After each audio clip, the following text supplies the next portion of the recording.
Hello, dear children. How are you all? Hopefully, you all are happy, healthy, and excited for our today's story.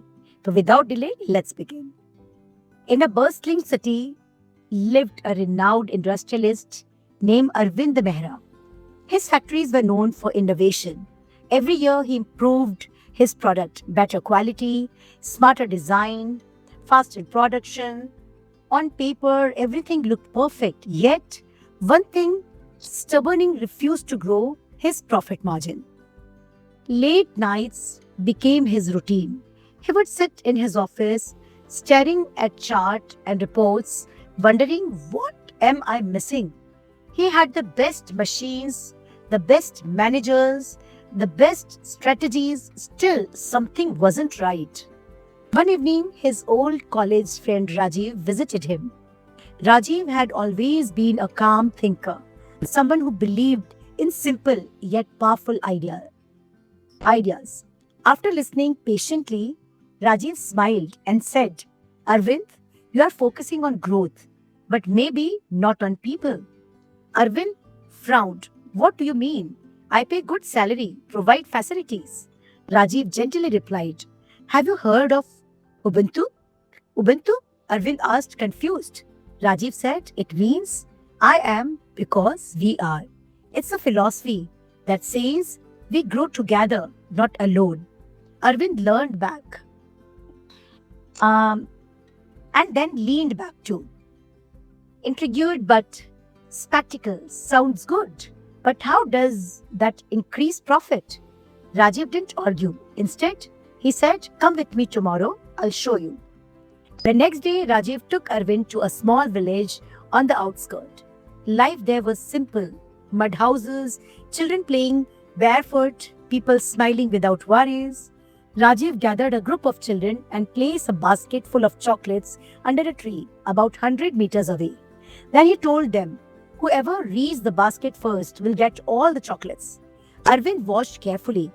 He expected the children to run as fast as they could, pushing each other to win.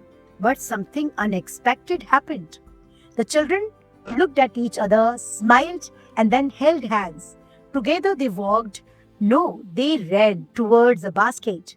Then reached it, they sat down, opened the basket, and started sharing the chocolates equally among themselves. Arvind was stunned. He asked one of the children, Why did you run alone and take all the chocolates? The children smiled innocently and said, How can one of us be happy if others are sad? Ubuntu. That single word echoed in Arvind's mind. On the way back, Arvind was unusually quiet. That night, he couldn't sleep, not because of stress, but because of realization.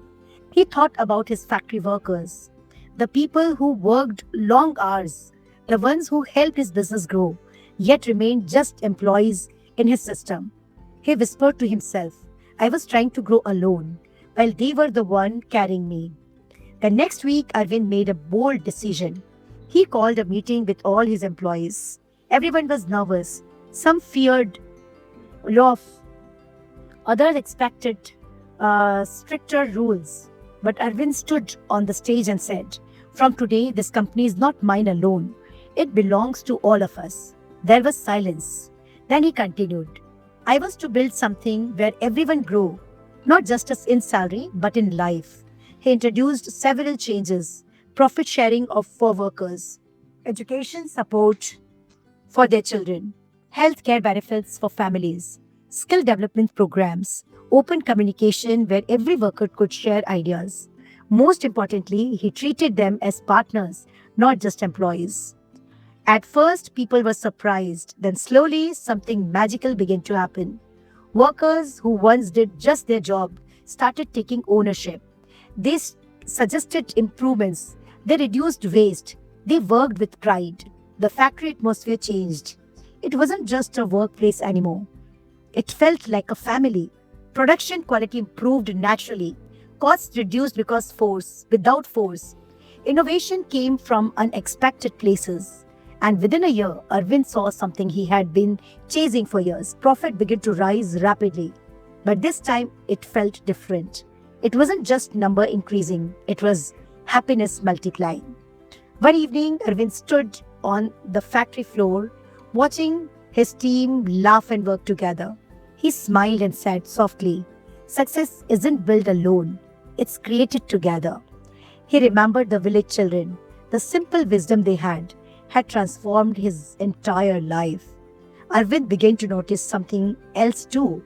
Every comfort in life depended on others. Farmers growing food, workers building homes, shopkeepers providing essentials, families supporting emotionally, friends bringing joy. He realized no one can live a truly happy life in isolation. And this is what we learned from today's story. Um, we learn so many beautiful lessons from today's story. So let's see what are those. What is the moral of the story? The moral of the story is true success and happiness come when we grow together, not alone. When we uplift others, we rise ourselves. Ubuntu, and because we are, is the foundation of a meaningful life. This is all about our today's story. Hopefully, you all must have enjoyed today's story.